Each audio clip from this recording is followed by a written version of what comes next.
because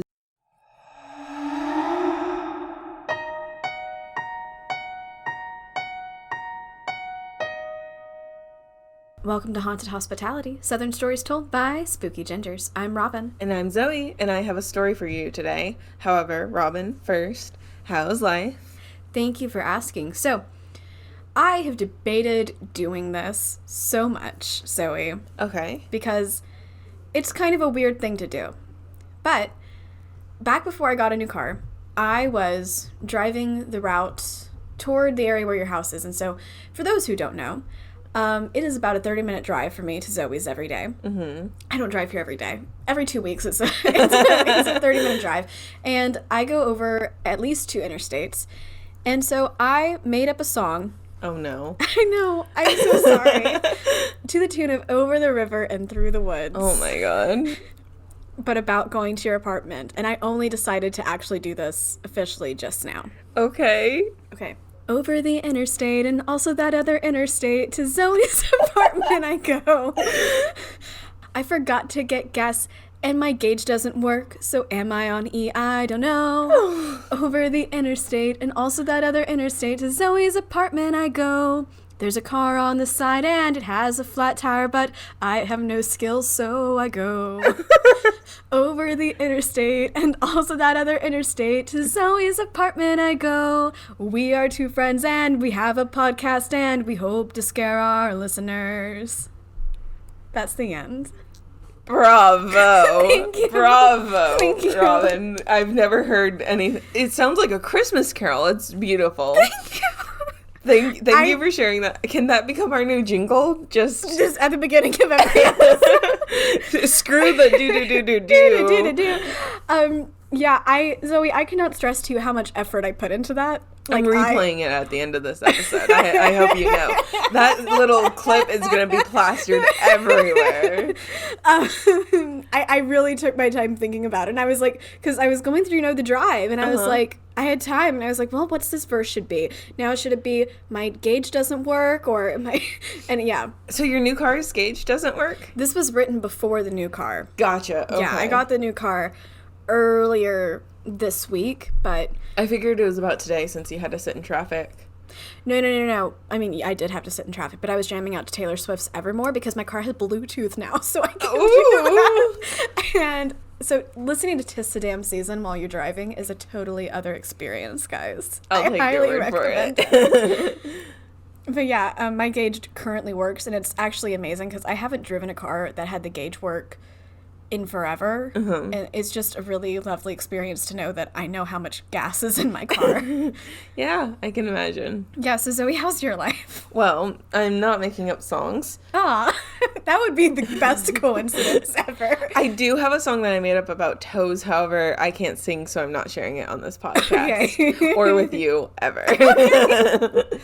But, Good call, because I would have totally secretly recorded it.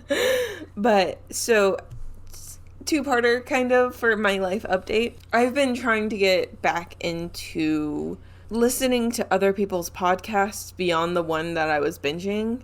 And that's why we drink. Yes. I was binging it and I got to episode like 150 and I was just like... That's a lot of episodes. Yeah. And I was just like, I kind of need to like not neglect other podcasts I've been meaning to listen to, especially since a lot of them are less than 10 episodes long, and so I could just really quickly listen to them. So I went ahead and binged all of our friends at Barks, Brews, and a Casket for 2. Whoop, whoop. Great podcast. We had the crossover episodes with them. You know who they are. You know who they are.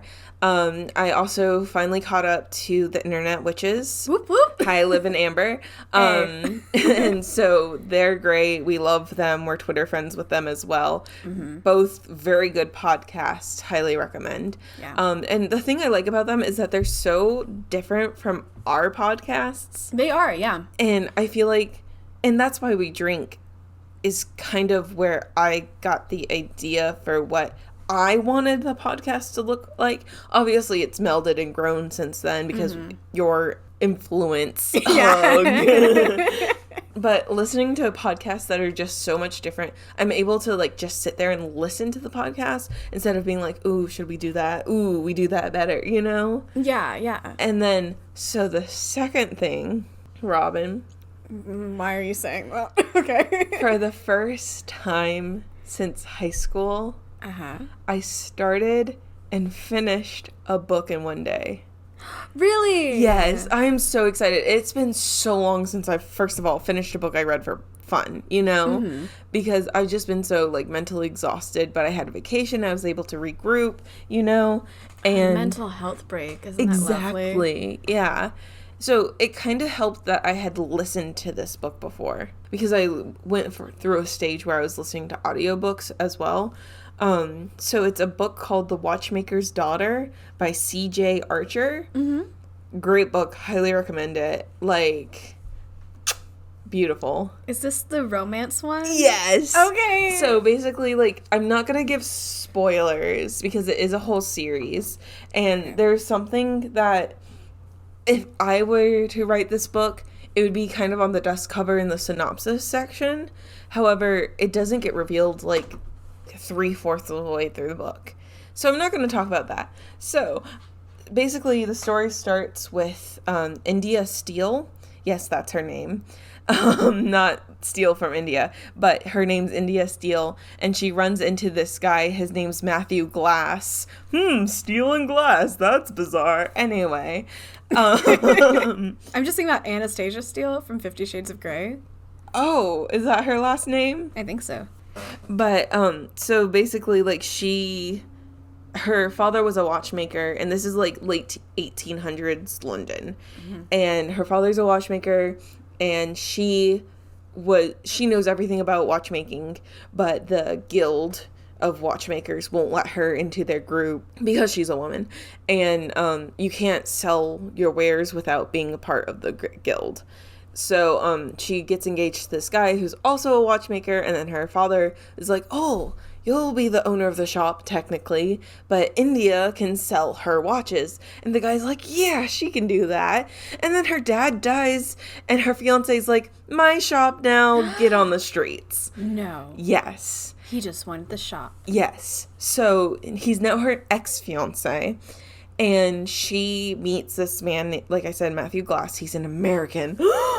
But he's half American, half British because his dad's a baron or something like that. He's looking for a specific watchmaker because he has to fix a very important watch.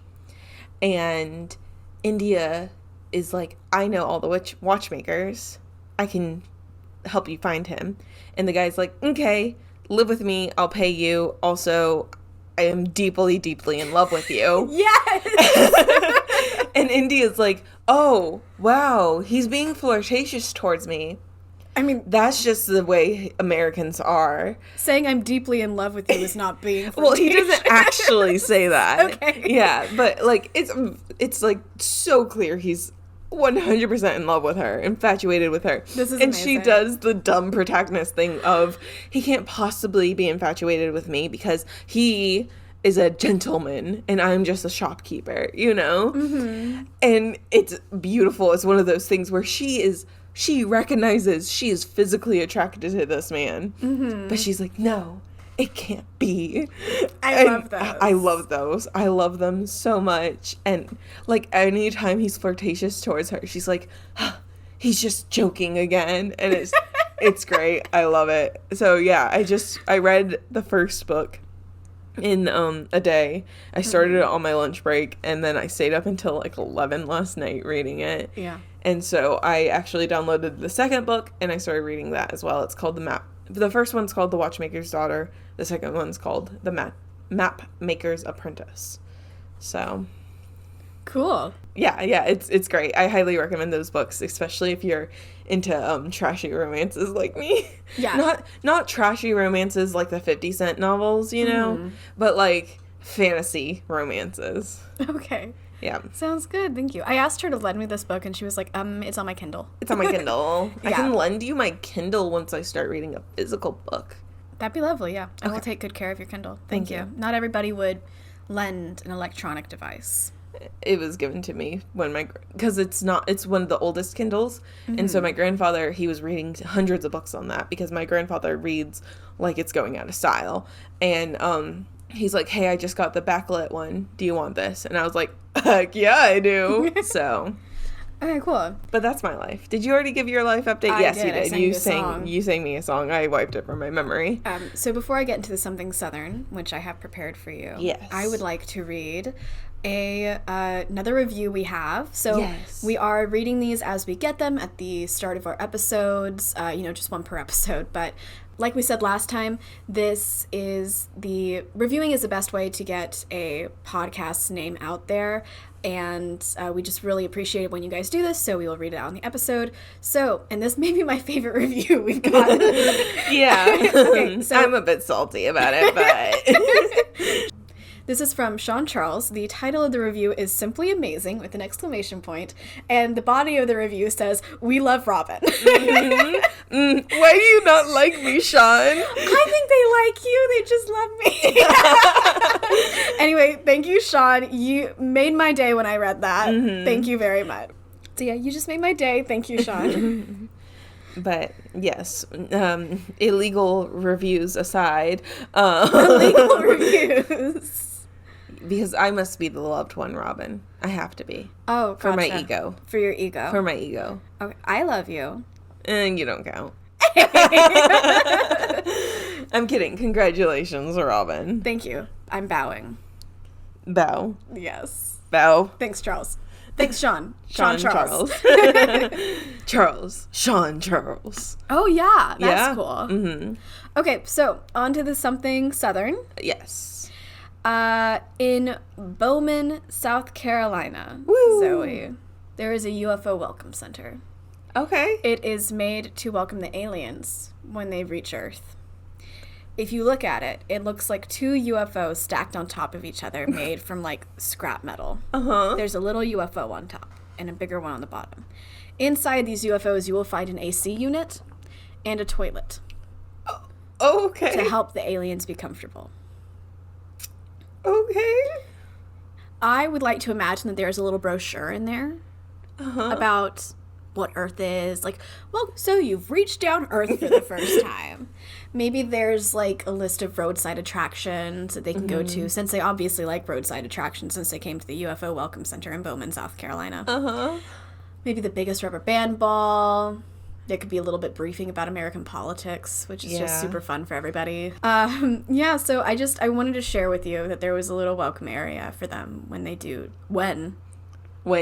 touch down. Yeah, and they're totally going to touch down in Bowman, South Carolina. Where the heck is Bowman? Actually, I'm gonna Google real quick. Map. Are we about to take a road trip, Robin? I mean, I know it's 6:30 in the afternoon, but it is a Saturday.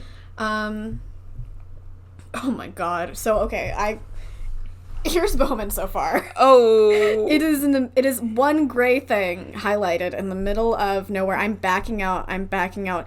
South Carolina is not that big. Okay, so it's south. So it's south from us. It's south of Orangeburg. Okay, do Google Maps directions. See how long it would take us to get there, and we won't say the exact... I'm going to, in my head, okay, I'm going to be like, okay, I think it's going to be like about an hour. I think it'll be like 45 minutes. 59 minutes. Oh, yeah. What up? Actually, that would be a really fun afternoon if you ever wanted to just go down to the Alien Welcome Center. Yes. Next time we'll have to record a little bit earlier in the morning, and then we'll just get in your brand new fancy car. It's new to me. Yeah. Well, it's a 2017, right? Oh, it turned out to actually be a 2016. Okay, well... But I mean, still, it's my new car that, listen, I just got to do a little humble brag here. It's not even a humble brag. It's just, I couldn't afford it at its price, what it should be, but for some reason they were selling it below trade value. Oh, okay. Like, it was $2,000 below what a dealer would have paid for it to then sell it at a higher price. Wow. I know, and the thing is, we had it checked out. The mechanics place was like, there are no repairs we can recommend. I've never driven a car that was like without recommended repairs, you know? I'm just doing my little happy dance from my little car, and I adjusted this chair, and guys, it's so comfortable. I honestly, like, have been considering fixing my car. So, like, the two back doors don't unlock. Well, okay, one of them doesn't unlock in the summer, one of them just doesn't unlock at all, and my key fob doesn't work, so I have to physically unlock the doors. And I think the next time I have to go get an oil change, I'm gonna be like, while you're in there. But congrats. Thank you very much. We'll get in your car and go to the UFO place and use the alien toilet, and we'll say I might just let you do that. Okay. I mean, you don't know it's AC plumbing. unit. It does have an AC unit, yes. So it'll be nice and cool. Yes. Yeah. Inside the metal contraption. In the middle of nowhere. Okay. All right. So Zoey. Oh, wait. Before we go. Yes. One more thing. Yes. Our episodes are getting top heavy, guys. Woo. Yeah. Because we got housekeeping. We do have housekeeping. Yeah, so at the end of this episode, after Zoe's finished talking about her subject, we are going to play you a promo from Shockingly Wicked, a cool true crime podcast. We really think you guys are going to like it. Stay tuned to the end to hear more about them. Woo! Woo! Hi, guys. I'm not very smart. This is future editing Zoey. The story you're about to listen to takes place in Kansas. We recorded this entire episode, and a week later, Robin texts me and says, "Hey, by the way, does he ever come to the South?" And I'm like, "What are you talking about? This story happens in Kansas." And Robin says, "Yeah, does he ever come to the South?" And that's when I realized Kansas isn't the South. Kansas is very much west. So I apologize. By the time I realized that Kansas, the state I've been to, is not southern, and Robin realized I was an idiot, it was kind of too late to record a new episode, so our options were either release this one as it is, or not release an episode. So we're going with option A. I apologize if there are those of you out there who are devout Southern listeners. I am very deeply sorry, but I don't know geography apparently. So, have a chuckle. I'm laughing at myself, and enjoy this very not Southern story. All right, back to it. Woo. So Zoey. Yes. You got a story for us? Yes. And I'd like to say, now that we've got all of our giggles out of the way, trigger warning. I knew it was coming this time. Yeah.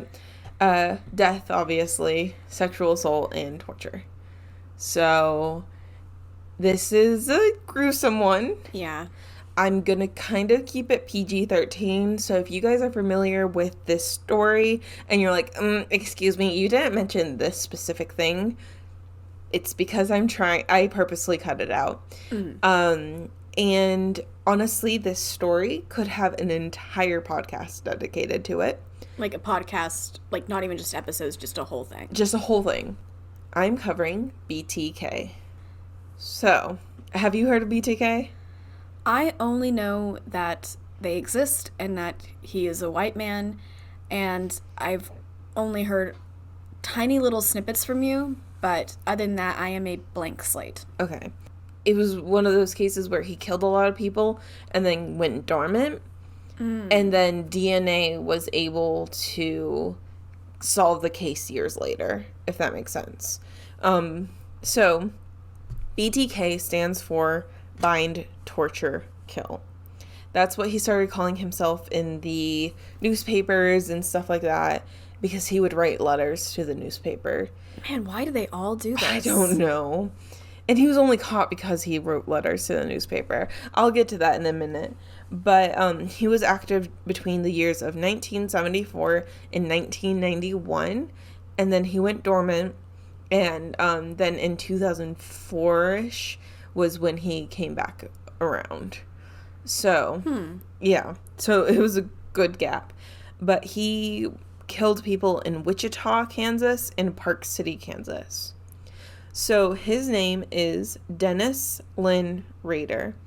I will be calling him Rader throughout this entire episode because to call him BTK is to dehumanize him. And I really want to drive the point home. He's disgusting and sick and deserves to rot in jail, but he is a human.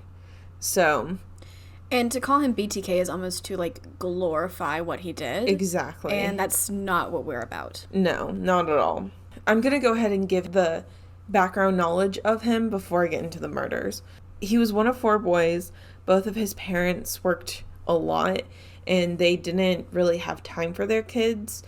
His mom was a bookkeeper at a grocery store, and his dad was in the military. And for some reason, Rader took that against his mom.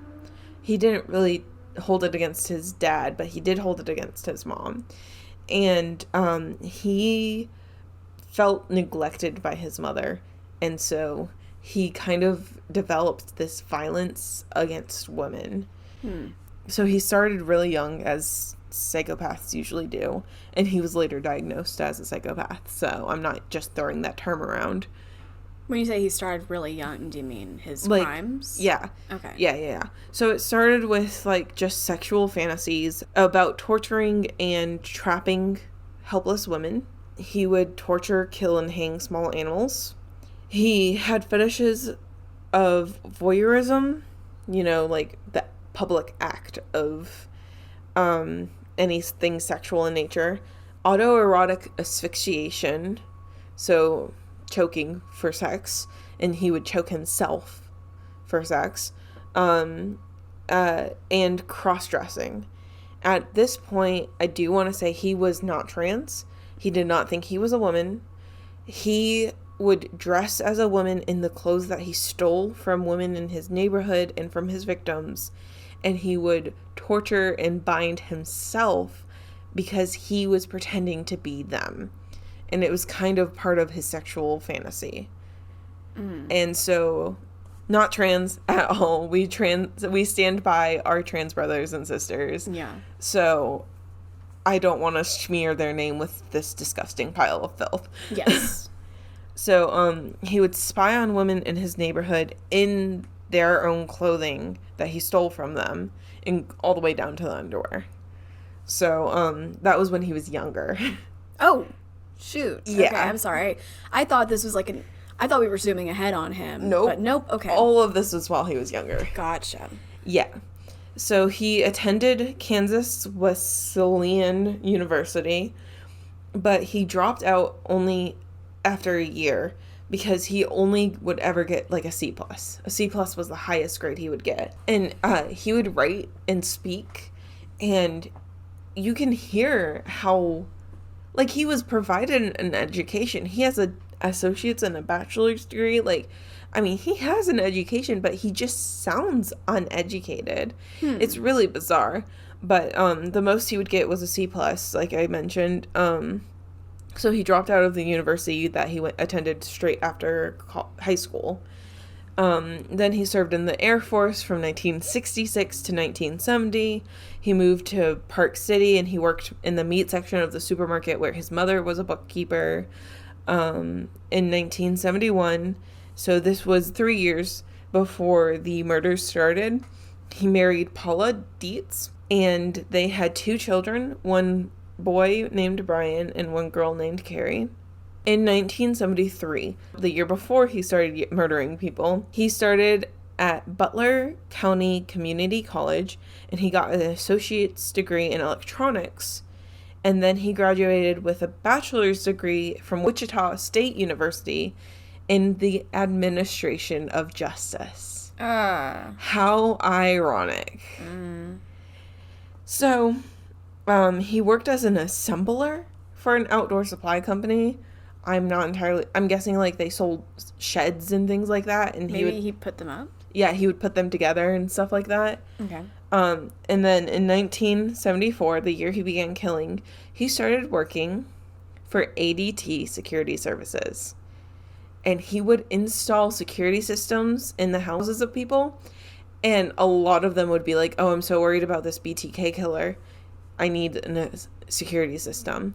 And then they would send the BTK killer Oh, shoot. to install the security systems. And so, like, that's how he was able to get into some of the houses and things like that, because he knew. Oh, my God. Yeah. He worked there until 1988, and then in 1989, he was a census field operations supervisor for Wichita for the 1990 census. So that was another job that allowed him to know who lived where, get into people's houses, things like that. After 1991, when he stopped killing, he became a dog catcher and a compliance officer in Park City. His neighbors called him overzealous and extremely strict. They said he took pleasure in bullying and harassing single women. One neighbor even complained that he unneedingly killed her dog. So he was definitely having a power trip there. He was a member of the Christ Lutheran Church, and he was elected president of the church council. President? Yep. Okay. And he was also a Cub Scout leader for his son's group. His community described him as normal, polite, and well-mannered. So can I ask you a question? Yes. So, like, when it says people kind of thought of that, or, like, is there ever a survey going around before somebody commits things and everybody's like, yeah, I would say he's normal, polite, and well-mannered? Those are just thoughts that come to my head right now. Well, I mean, I guess it's kind of like they're interviewing people after it happened. Yeah. Like, you knew him, what did you hear, you know? Mm-hmm. And also, since he was president of the Christ Lutheran Church Committee, there was news articles from when he was elected, you know, where it's like, oh, yay, I'm so happy he's elected.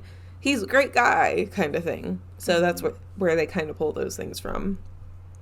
So, the murders. Yeah.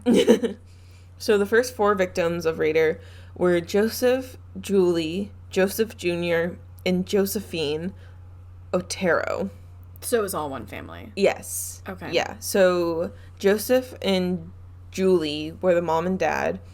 Joseph Jr. was 11, I believe, and Josephine was 9. Mm-hmm. They were killed on January 15th, 1974 in Wichita, Texas. They were in their house when they were killed. You mean Kansas?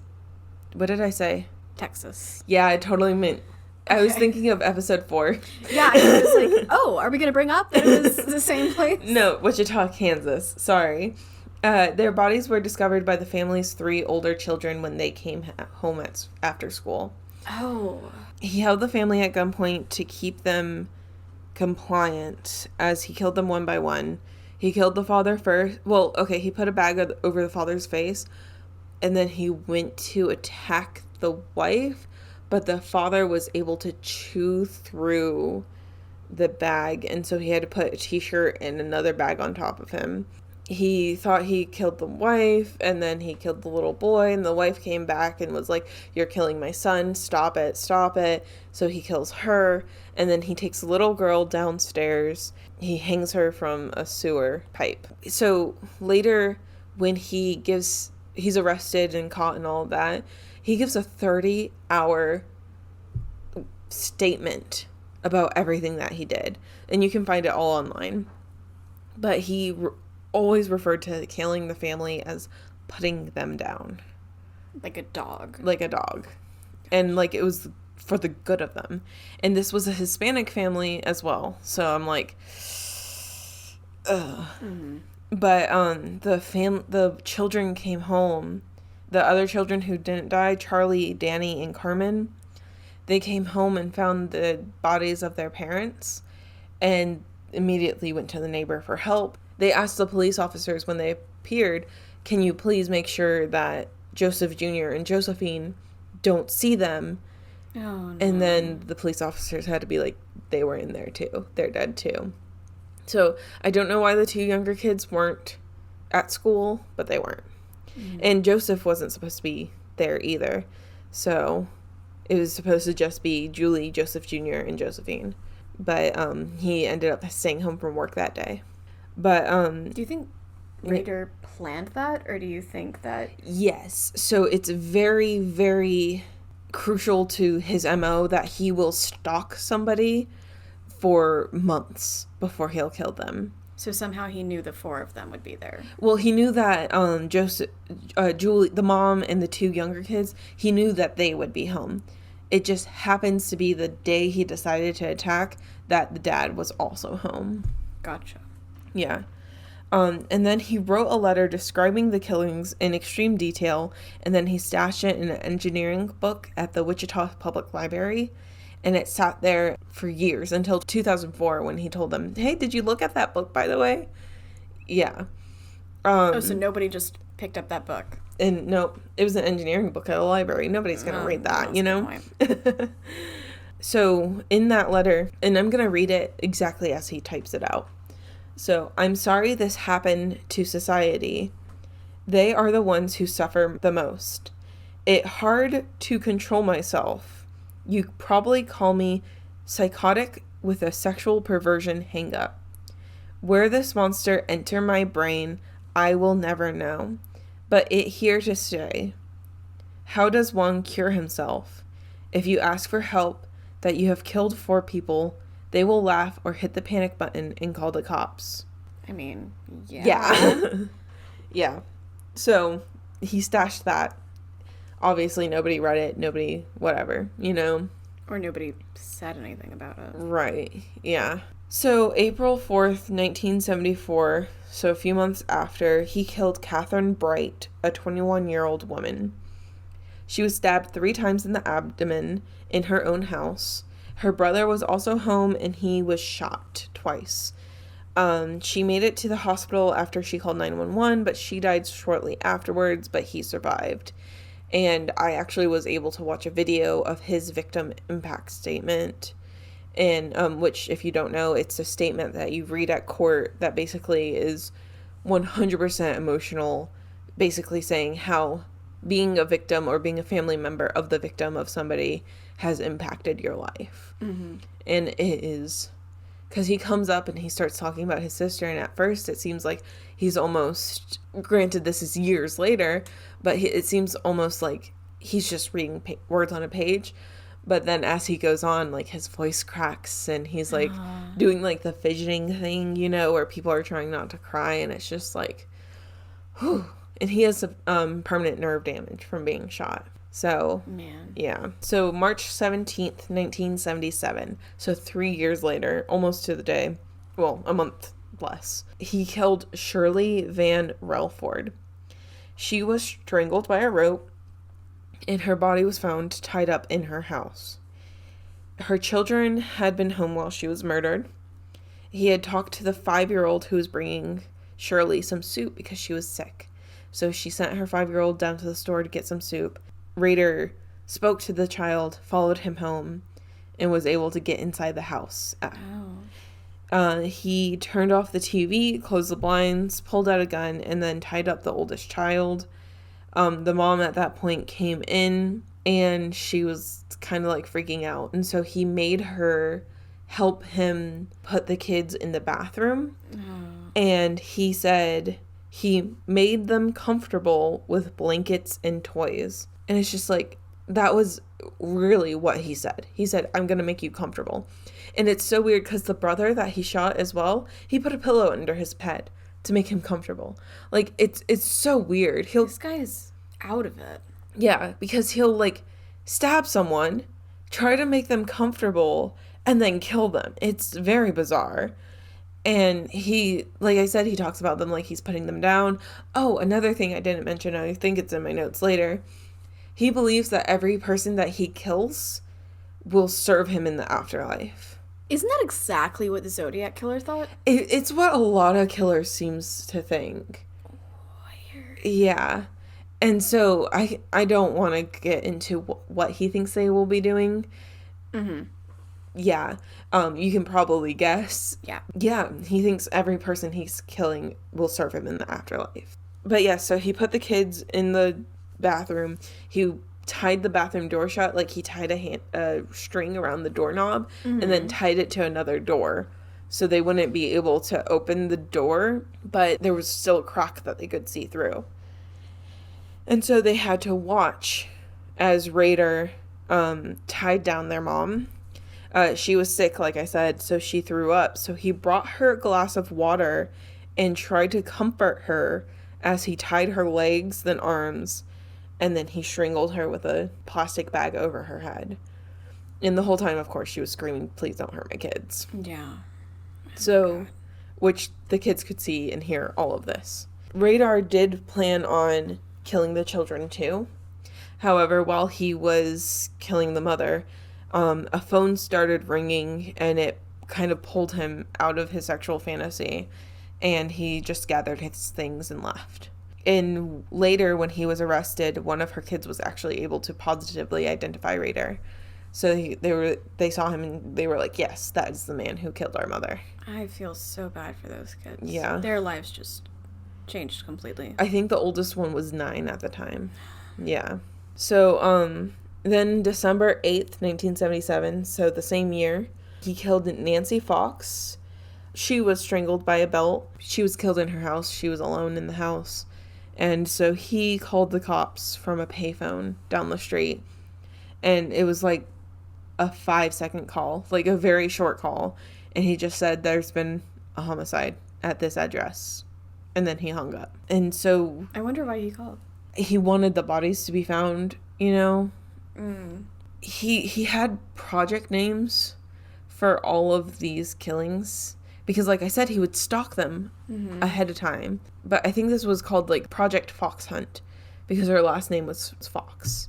And then in 1978, he sent another letter. So he stashed the first letter. But this letter he sent to a TV station and claimed responsibility for the family and 3 women.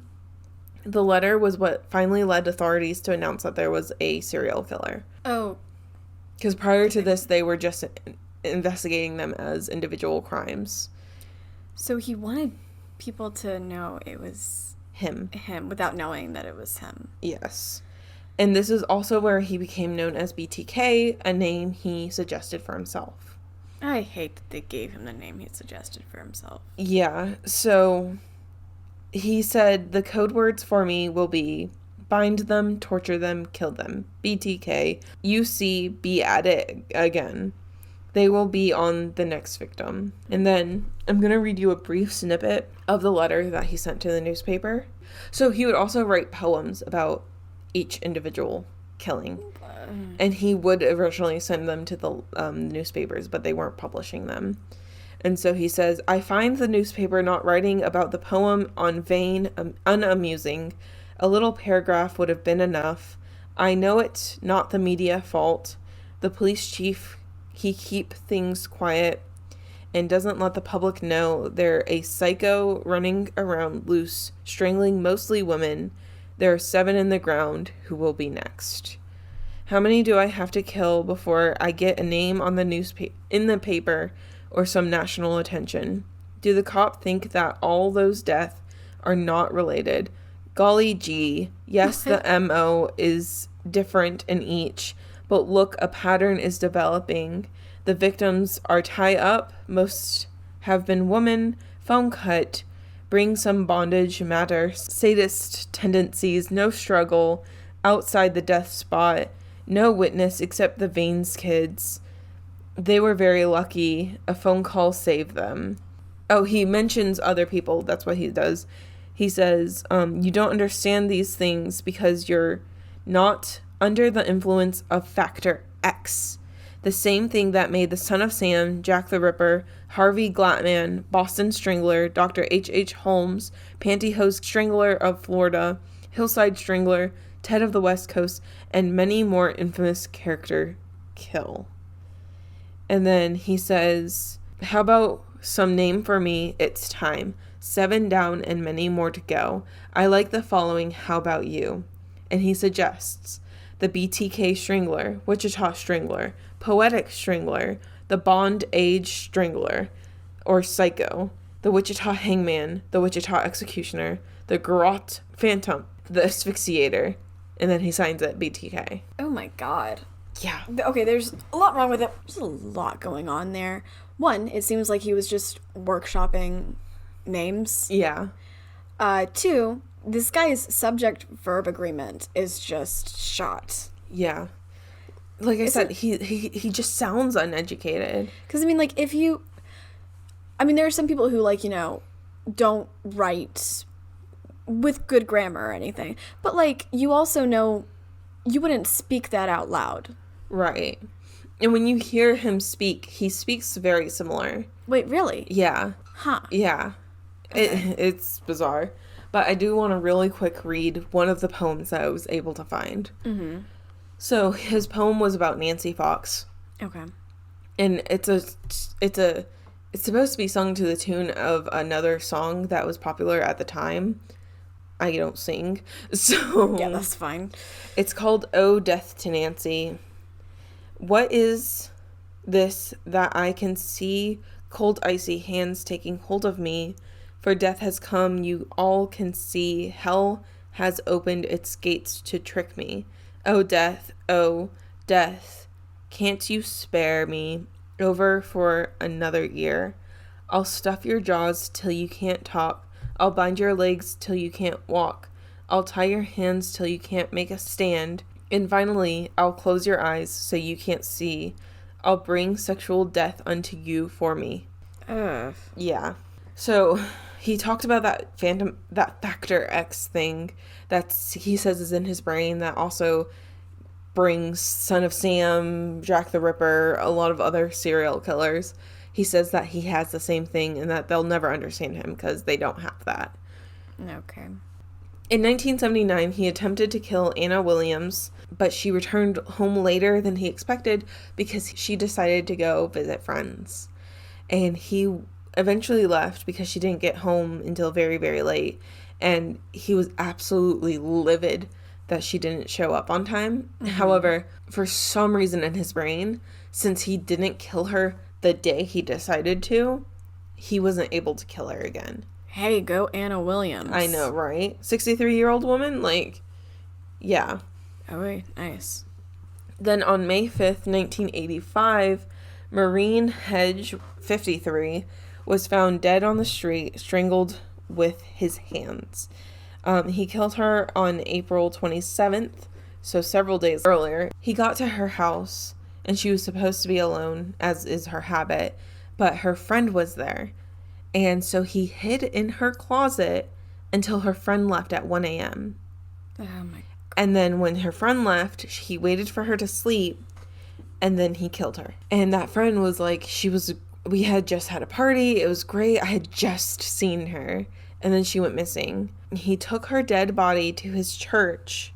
He photographed her in lewd positions. In the church? In the church. Oh. And then he wrapped her in plastic that he had pre-planted at the church. And then he dumped her body in a ditch. And he called this plan Project Cookie. Oh my God. Yeah. So in 1988, 3 members of the Fager family were killed. It was like a kind of like a beating thing. A letter was received from somebody claiming to be BTK, but he said that he did not do it.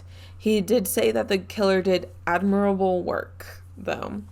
So when Rader was caught, it was confirmed that he did write this letter, and he still denied ever killing the Fager family. So at this point, they do not attribute that crime to BTK/Rader. Okay. But it was in the right area. It was kind of like a copycat kind of thing. Gotcha. Yeah. Gotcha. He seems too proudful of his work to purposefully leave it out, if that makes sense. No, it does, totally. Yeah. I feel like this guy would claim anything he did. Yeah. So, there were 3 more women that Rader stalked in the 1980s and 1990s that all filed restraining orders against him. One even moved out of state, and so all 3 of them survived, luckily. But it did make him angry. And then on February 1st, 1991, Dolores Davis was found. She was killed by Rader on January 19th. He strangled her with pantyhose, and then he wrapped her in plastic and dumped her body. And then after 1991, when he stopped killing people, he would take pictures of himself wearing women's clothes, the clothes of his victims, and he had a feminine mask, and he would tie himself up and then take the photos to pretend to be his victims. And that was part of, like, his sexual fantasy. So why did he stop murdering then? It's not clear. Like I said, he did go from one job to a next at the same time. So I can't help but wonder if maybe he was unable to get into people's houses the same way. Mm-hmm. I'm not entirely sure. And maybe 1991 is when people kind of started being a little bit more suspicious of general people, you know? Because right now we kind of have a culture of you don't open the door unless you're expecting someone, you know? Yeah. It wasn't clear. There's probably something that I skimmed over because it was talking about other things I didn't really want to know about. Mm-hmm. So prior to 2004, there wasn't much of an investigation to talk about it. Once this killing stopped, they kind of just were like, and marked it a cold case, right? But then in 2004, the Wichita Eagle, which is a local newspaper, released an article called BTK Case Unsolved 30 Years Later, where they hypothesized that the BTK killer was either dead or in prison. Because serial killers don't just stop killing. Mm-hmm. Like what you were just saying, Robin. Like, they don't just stop, you know? Yeah. And so, to him, that was, like, an attack on him. He's like, no. I'm not in jail. I'm not dead. I didn't lose. And so, that's when he started writing to the newspapers again. And so, he knew that there was only one way that he could make it very clear he is the actual BTK. So, in March 2004, the Wichita Eagle got a letter with a return address for Bill Thomas Kilman. Bill Thomas Killen. Gotcha. Yeah. In case that wasn't clear to listeners, BTK were the I think they get it. I think I enunciated. I'm gonna give them just a little bit of credit here. I mean, who knows? Who knows, really? Y'all are smart. You are worthwhile. But some of you guys may be dummies. It's okay. Oh my god. I love dummies. You do love dummies. I love dummies. That's why she likes me so much.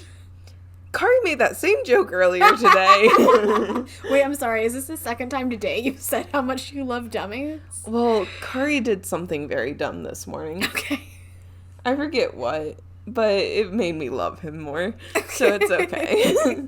And also my cat's Your cat's so dumb. My cat's nickname is Dum Dum. Okay. Like, so I love dummies, okay? Mm-hmm.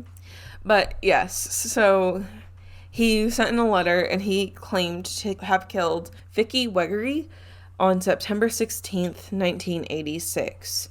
He included several pictures of her body, a photocopy of her driver's license, which had gone missing. He had stolen all of his victim's driver's license, and she had died by being strangled by a nylon stocking. So the crime had not been considered one of his until this point. It was hypothesized, but it wasn't confirmed. So the reason they didn't think it was him was because she was actually able to break the binding that he tied around her hands, and she was able to fight back. So she was able to claw his face, and they had the skin samples under her fingernails. And so they thought that that kind of showed that maybe the killer was not as experienced. Wait 1 second. They had skin samples. Yes. Did they test the skin samples? They do eventually, yes. Okay, thank you. But he claimed this death. Rader wrote in, said, I am BTK. Well, he didn't say, Dennis Rader am BTK. He said, I'm BTK. I did this death. Here's the proof. He probably didn't know they had DNA sample from her fingernails. And this is what actually ended up leading to his arrest. Mm-hmm. Because he claimed this, it was proved to be his, and then they test the DNA sample. I'll get to that in a minute. But it was his own, need for attention that led to his arrest. They began testing hundreds of men to find BTK. Mm-hmm. Because they were like, oh, this is yours? Okay, we're going to start testing the DNA. Yeah. And I'm just like, but it's still a woman who died. Like, her kid was in the house. Her 2-year-old son was in the house. It was still a woman who died. Yeah, I'm wondering why they didn't test it prior. Yeah. And I'm guessing that because the murder did happen in 1986, so it was before DNA testing was really popular. And if it's one case, it's not worth it, you know? Okay. But still. So they began testing hundreds of men to find BTK. Over 1,300 DNA samples were taken. They were destroyed later in 2006 after Rader was sentenced by court order. Okay. Because, like, the way they were able to... Most of the people volunteered the DNA sample because they were like, oh, it's not me, you know? Yeah. And so... Wait, I'm sorry. Were they going around being like, people probably think I'm BTK? Well, I think they were previously investigated people. Oh, okay. Yeah. And so... Yeah, that makes sense. But some of them, they had to get a warrant to be able to get their DNA. And so in the warrant, it specifically said, if they are proven not to be the killer, you have to destroy, like, once the killer's caught, you have to destroy their DNA.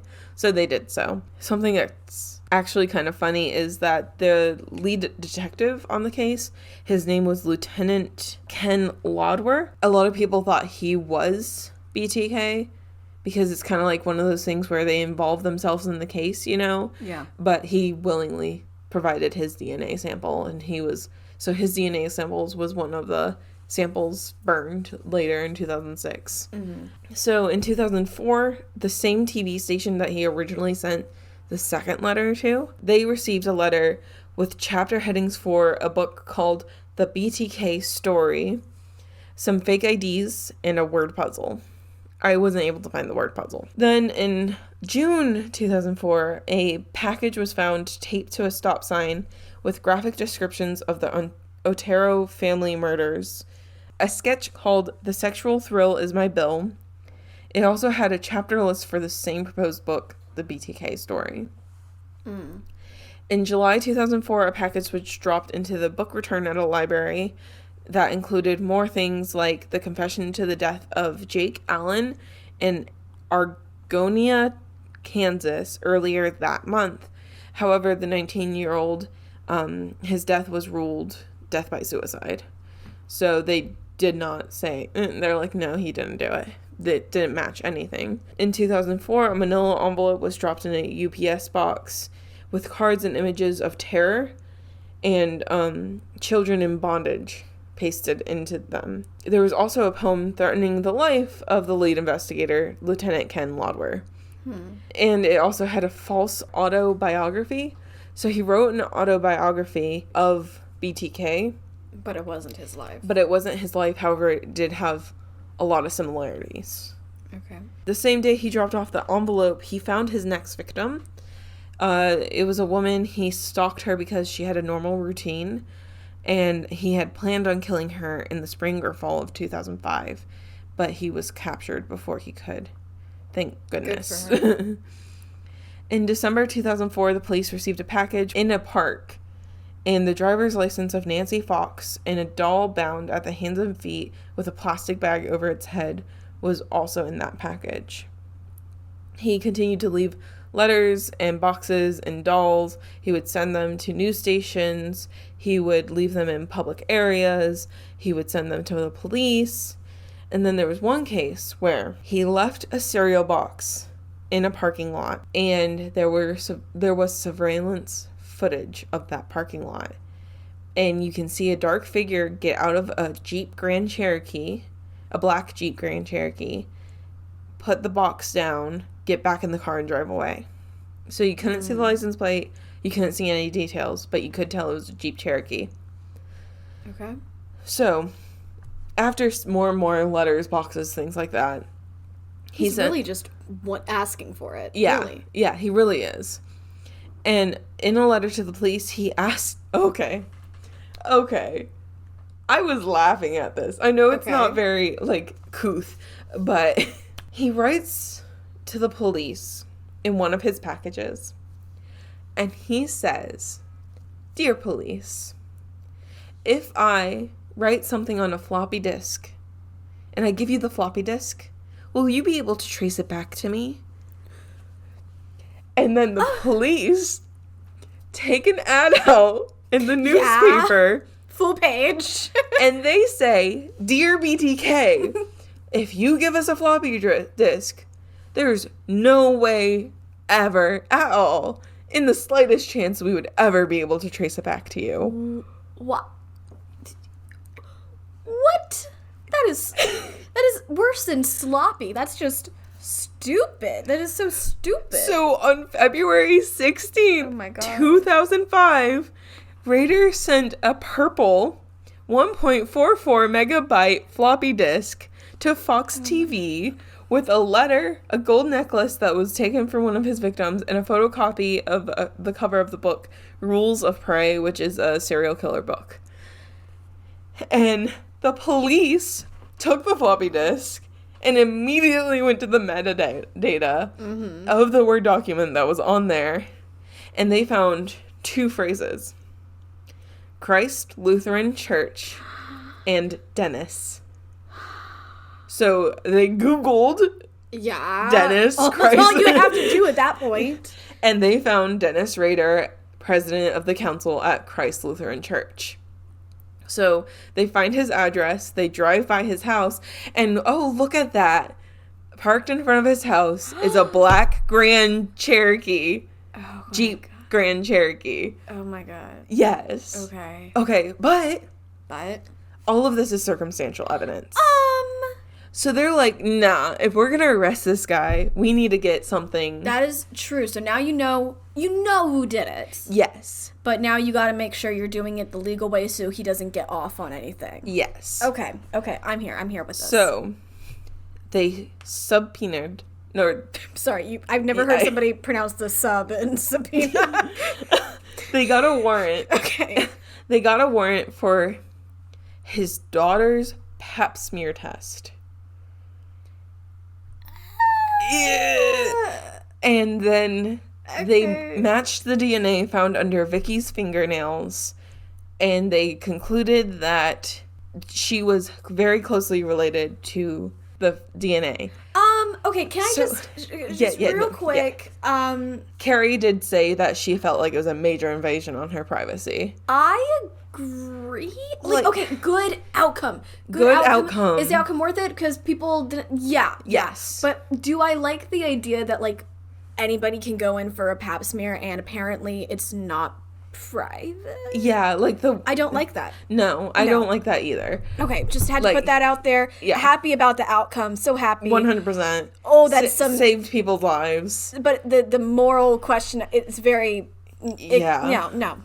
Because, like, it's not like they walked up to her, hey, we think your dad's a murderer. Can you provide us your DNA or anything like that? They were like, hey, doctor's office, give us the DNA. And the doctor's office was like, you gotta have a warrant. And they're like, here you go. And they're like, okay. And they didn't even tell her. I think it messes with me that it was from a pap smear, too. It's just so personal. Yeah. Carrie didn't find out about it until, like, later, like, when they were preparing for court. Like, she was like, wait, that's how they found him? Mm-hmm. So. But glad I found him, so they have him. And is that enough? Yes. Okay. The DNA, the 2 DNA samples proved that it was basically somebody very closely related to Carrie that killed Vicky. So they were able to arrest Rader, where they did a full DNA test and matched it, right? Oh, okay. So when they arrested him on February 25th in 2005, an officer asked, Mr. Rader, do you know why you're going downtown? Rader replied, oh, I have my suspicions why. Yeah. Okay.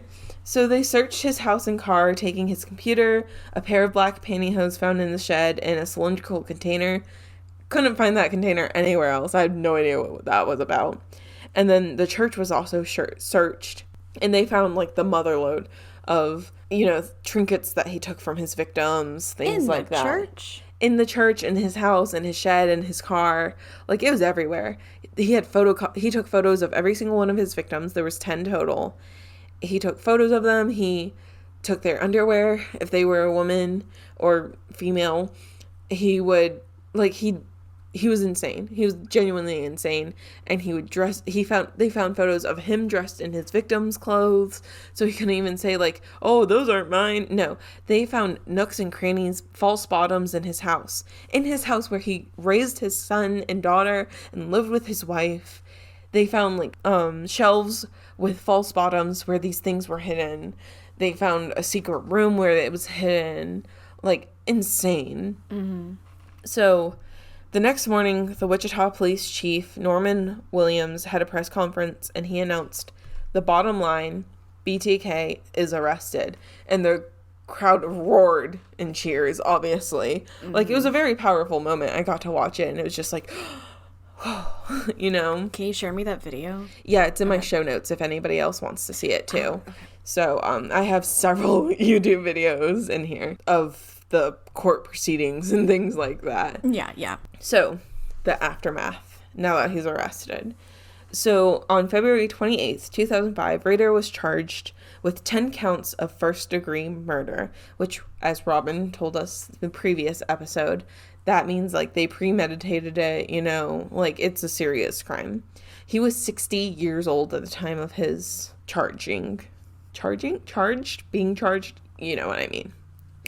So, on March 1st, his bail was set to $10 million. Oh, Because nice. I don't know if you know this, but you only have to pay, I think it's like 10% of your bail to be able to get out. I didn't know that. Yeah. Okay. Well, I don't know if it's like every state, like all over the timescape, but I know in some areas at some time it was like 10% of your bail is all you have to pay. Okay. So they set it at $10 million. On May 3rd, he had an arraignment, which I guess is like, I don't know what an arraignment is. I honestly probably should have Googled it. But the judge had to enter not guilty pleas on Rader's behalf because he was just silent the whole time. He had said a few words here and there, but he hadn't said anything. He hadn't confessed to anything at this point. Then on June 27th, on his trial date, he changed his plea to guilty, and then he started the 30-hour tirade of describing the details of the murders. I've been wondering this. When you say 30-hour tirade, do you mean this was 30 hours straight? No, I saw a few clips of it. He does have like 3 different outfits on in the clips that I've seen. So it's total. Yeah, total.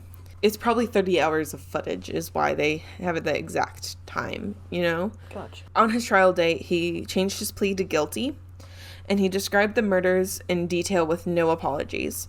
One person in the courtroom said he lectured the judge on how he conducted the murders. And I was able to find a brief snippet of, like, the transcription. So, Dennis Rader. First of all, Mr. Odero was strangled, a bag put over his head and strangled. And I thought he was going down, and I went over and strangled Mrs. Odero. I thought she was down, then I strangled Josephine once she was down, and then I went over to Junior and put a bag on his head. After that, Mrs. Odero woke back up, and, you know, she was pretty upset what's going on. So I come back, and at that point in time, strangled her for the death strangle at that time. Before that, she asked me to save her son, so I actually had taken the bag off. When Mr. Odero was down, Mrs. Odero was down, I went ahead and took Junior up and put another bag on his head, and then I took him to the other bedroom. And then I went back. Josephine had woke back up. Judge, what did you do then? Dennis Rader, I took her to the basement and eventually hung her. Judge, did you do anything else at that time? Dennis Rader, yes, I had some sexual fantasies. At that point in time, I'd been fighting her. And then I heard some, I don't know whether I was basically losing control. The strangulation wasn't working on her, and I used a knife on her. So that was like his speech patterns. Gotcha. So, like I said, he speaks in the same way that he writes, almost. He does, yeah. So during the sentencing hearing, Rader asked the investigator, why did you lie? Oh, yeah, sorry. And during the sentencing hearing, Rader asked the investigator, he was very, very hurt and felt betrayed.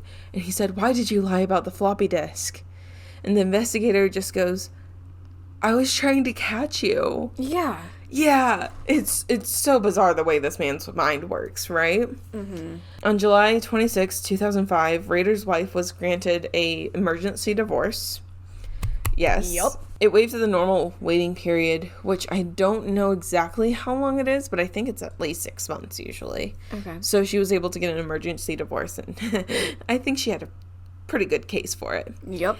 At that point, I would change my last name, and I would get my children to change their last names to my maiden name. Honestly, Just I would saying. probably change my entire name if that. That's a good point. I'd move.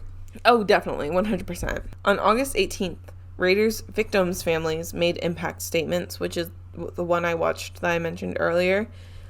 And then Rader, after hearing them, apologized in a rambling 30-minute monologue that likened to an Academy Award acceptance speech. He was then sentenced to 10 consecutive life sentences with a minimum of 175 years in prison. At this point, the death penalty had been uninstated. Like, I don't know. The Supreme Court had ruled it unconstitutional prior to him being arrested. They did it, like, back when he was still killing people. Oh, did they reinstate the death penalty? And then they reinstated it, like, 4 years after he was... I didn't know that history of the death penalty. Yeah. Okay. So there's, like, actually a lot of people on death row, or not on death row, in prison right now that probably, in that gap of time, probably would have gotten a death sentence. Mm-hmm. And I feel like he's one of them. Oh, I mean, so personally, I'm against the death penalty, but, like, in terms of who you would give the death penalty to, this guy would definitely have gotten it. 100%. Yeah. He was moved to the El Dorado Correctional Facility on August 19th, 2005. Okay. Sorry, I'm just thinking, I'm like, oh, my 8th birthday. Oh, yeah. Sorry, it took a second to register. Yeah. So, yeah, my 8th birthday was the day that he was moved to the El Dorado Correctional Facility. And on the drive, he spoke about things like the weather and how uncomfortable his handcuffs were. And then he heard the victims' families' statements on the radio because they were playing the court over the radio. So this is his second time hearing them? Mm-hmm. Okay. But this time he's in private and with just the guards. And then he began to cry. Boo-hoo. Don't feel bad for him at all. No, definitely not.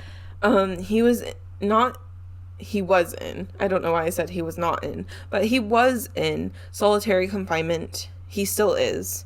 Oh, yeah. Really? Yeah, he's been in solitary confinement since 2005. Whoa. For, what, 17 years is that? Yeah. Yeah. So, it's for his protection, though. Oh, yeah, I mean. Yeah. Yeah. So he is allowed 1 hour of exercise a day and 3 showers a week. You're only given 3 showers a week? In solitary confinement. He is, at least.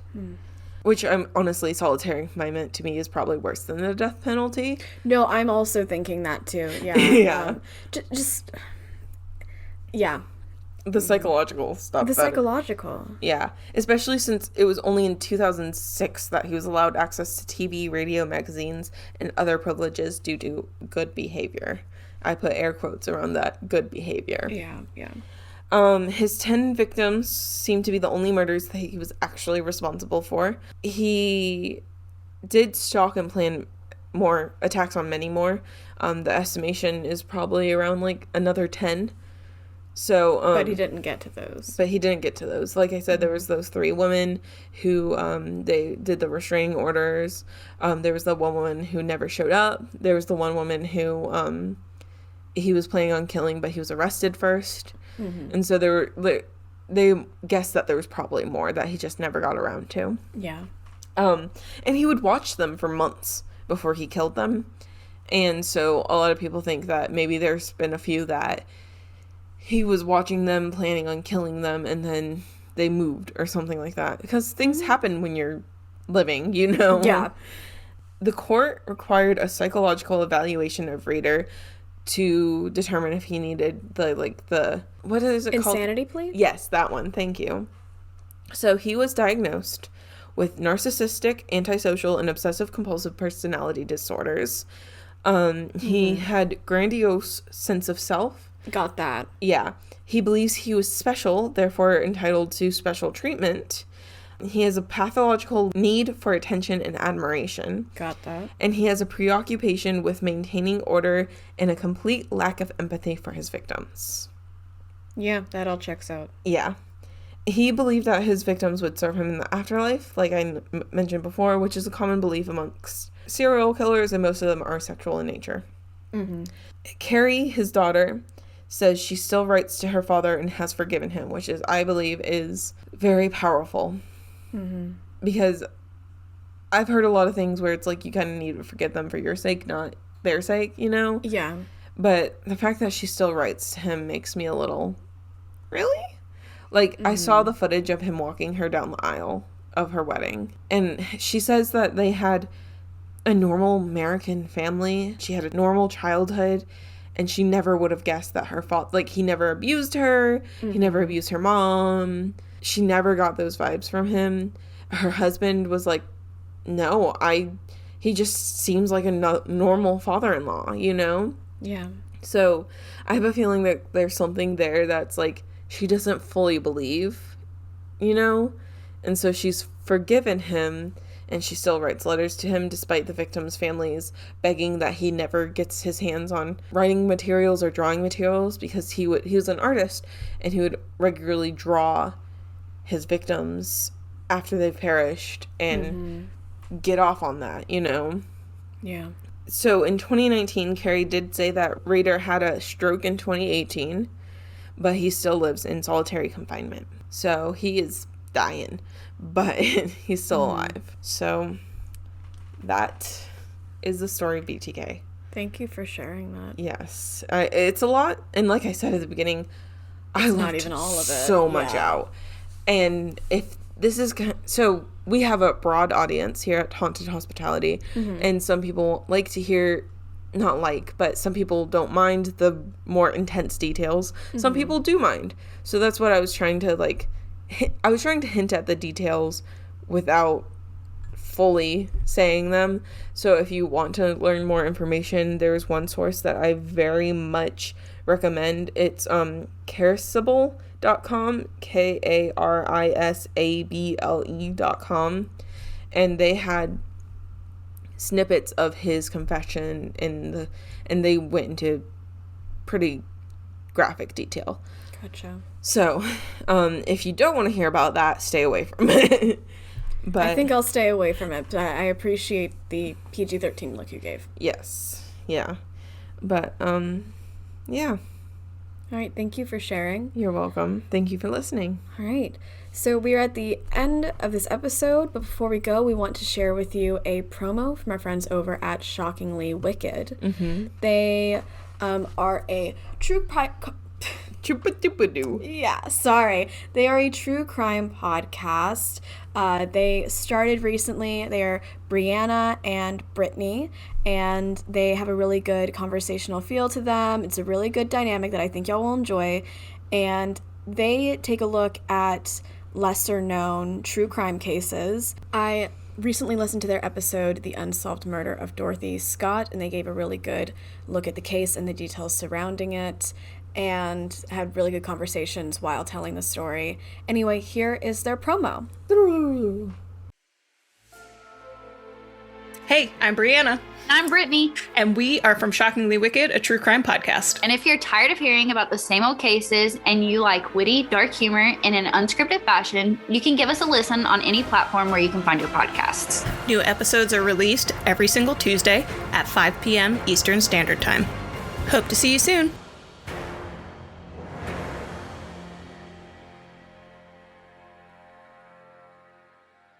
All right, I hope you enjoyed that promo of Shockingly Wicked, a true crime podcast. Give them a listen wherever you get your podcasts from. Yay. Wherever you're listening to us, also listen to them. Speaking of, just quick tidbit, how do you listen to your podcasts? Are you asking me? Yeah. Who else am I asking that I would expect to respond to me? Zoey, you could have been asking for their feedback so they could... I mean, please tweet at us. Let us know where you listen. I'm just curious, honestly. We do get... statistics. I listen mostly on Apple Podcasts. Okay. But I also listen a bit on Spotify. Okay. Yeah. I listen on Spotify. because I'm an android, but I am an android, not You are an android. but yeah, I listen to Spotify except for our podcast. I listen to Castbox because fewer people are on Castbox, so I can be like, okay, that downloads mine. Gotcha. You know, but I don't listen to our podcast for narcissism reason. Yeah. I listen to just make sure that everything posted properly. That makes sense. I listen to our podcast via Google Drive before the episode. So when Zoe's done editing the episode, it goes up on Google Drive, and then I'll just listen to it. Sometimes I'll be on my little walks, and I'll be like, "Oh, that was." The thing is, it's so funny to listen to us because We're funny. well, I mean, I think so, but I don't always remember what happened in the conversation, but I'm still the same person who had that conversation. So I'll think, oh, I should say this. And then I'll say it and I'm like, good job, past me. Well, it's actually kind of like really funny for me to listen to them because I'll be like, oh, and at this point we went off on a tangent and I had to edit it out. And so I'll be like, oh, there's a solid 5 minutes there. Oh, nope, I hear the bells. That means Toes was making a ruckus. Yeah. Okay. But yes, so anyway. All right. Thank you for everybody listening today. If you enjoyed today's episode, please like, subscribe, review, and tell a friendo. Like I said before, this is the best way to get our podcast out there. And please do this for every podcast you want to support. Right. Yeah.